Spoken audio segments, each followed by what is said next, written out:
সন্তু পানও জানেন, এটা হয়তো অনেকে জানে না, আমি আজকে এটা বলে দিলাম। কোর্টে কেস চলাকালীন একটি জমি দখলের গুরুতর অভিযোগ উঠল হুগলি জেলার তারকেশ্বর বিধানসভার নাইটামাল পাহাড়পুর অঞ্চলে। আর এই ঘটনাকে কেন্দ্র করেই এখন রাজনৈতিক পারদ চড়ছে নাইটামাল পাহাড়পুর অঞ্চলে। ঘটনার কেন্দ্রবিন্দুতে রয়েছে নাইটামাল পাহাড়পুর অঞ্চলের একটি বিতর্কিত জমি দখল। অভিযোগ উঠেছে যে আদালতে যখন মামলা বিচারাধীন বা কেস চলছে সেই অবস্থাতেই এক প্রাক্তন বিজেপি কর্মীর জমি জবরদখল করা হয়েছে। কিন্তু এরপরেই রাজনৈতিক মহলে শোরগোল ফেলে দিয়েছেন স্থানীয় নেতা গণেশ চক্রবর্তী। সেই প্রাক্তন বিজেপি কর্মীকে পাশে রেখেই গণেশ চক্রবর্তী এক বিস্ফোরক দাবি করেছেন। তার দাবি, শেখ গুলজার নাকি প্রকৃতপক্ষেই একজন বিজেপি কর্মী। শুধু তাই নয়, তার আরও দাবি যে এই শেখ গুলজারের কারণেই নাইটামাল পাহাড়পুর অঞ্চলের সংখ্যালঘু অধ্যুষিত বুথটি জয়লাভ করতে পেরেছিল। বিষয়টি এখানেই থেমে থাকেনি। গণেশ চক্রবর্তী আরও এক ধাপ এগিয়ে দাবি করেছেন যে এই পুরো বিষয়টি সম্পর্কে নাকি আগে থেকেই সবকিছু জানেন স্থানীয় বিধায়ক সন্তু পান। কেস চলাকালীন জমি দখল এবং তার জেরে এই রাজনৈতিক তরজা এখন এলাকার হট টপিক। আসুন দেখে নিই সম্পূর্ণ ভিডিও। আপনারা দেখছেন আজ বার্তা, আজকের বার্তা, বাংলার বার্তা।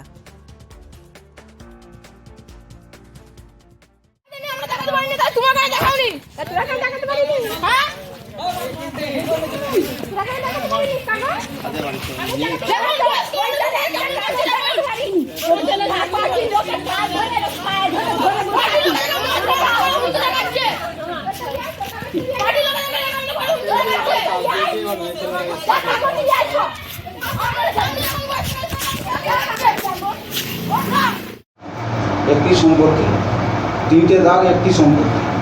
সম্পত্তিটা 2019 সাল থেকে 2026 পর্যন্ত পড়ে থাকে, মামলা চলে। আজ হঠাৎ করে বেলা 11টা নাগাদ কিন্তু মতো মাতাল যে কোনো ভয় আর কি এসে হঠাৎ করে আমার ঘেটার সঙ্গে এসে কিছু হয়তো একটা লিমিনের ব্যাপার কিছু হয়েছে, এসে জমিগুলো হঠাৎ করে চাষ দিয়ে স্টার্ট করে দেয়।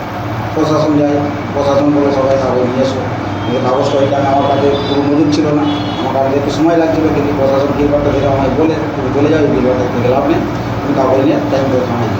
তো সেই কাগজ আমি তুলে নিয়ে এসেছি, বেদখল করার চেষ্টা করে দিই। ঠিক আছে, আমি সেই কাগজ তুলে নিয়েছি, কাগজটা একটু দিন করে দেখবেন।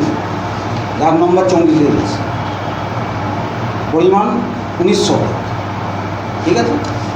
আরেকটা যে দাগ নম্বর 29, পরিমাণ আছে 300, ঠিক আছে।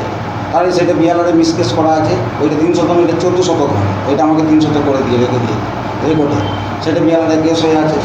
আরেকটা আছে আপনার 33 দাগ, 33 দাগে আপনার 200 করে রেখেছে, এইটা হবে 600।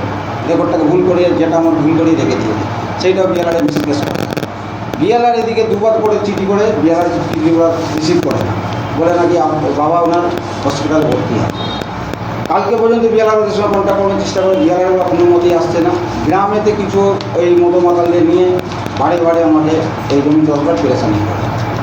আমি এইটাই প্রশাসনের কাছে একটা দ্বারস্থ হব, যাতে যেটা পেপার থেকে যেটা ন্যায্য বিচার যাতে না বিজেপি পার্টি নয়, কিছু দুষ্কৃতি, বিজেপি পার্টি নয়, দুষ্কৃতি ছিল।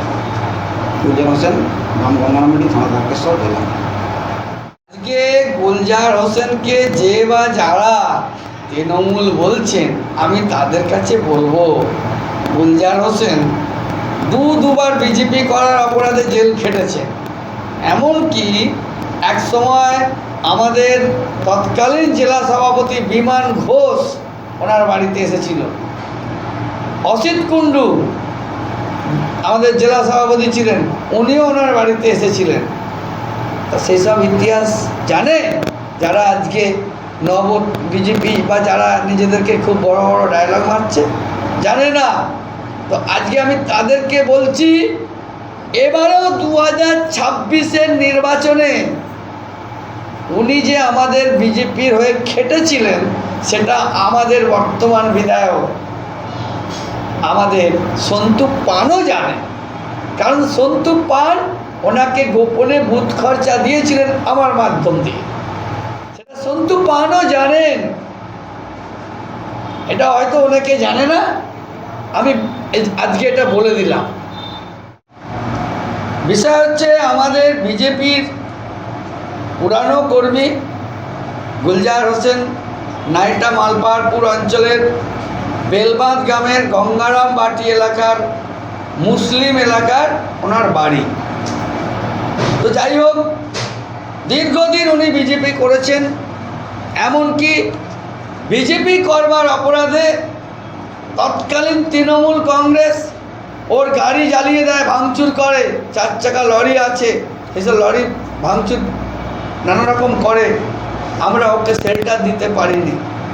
শেল্টার না দেওয়ার কারণে এরকম সারা পশ্চিমবঙ্গেই হয়েছে। 2021 সালে অনেকেই বিজেপি ছেড়ে বাধ্য হয়েছে তৃণমূলে যেতে, বা জোর করে তাদেরকে তৃণমূলীকরণ করে নেওয়া হয়েছিল।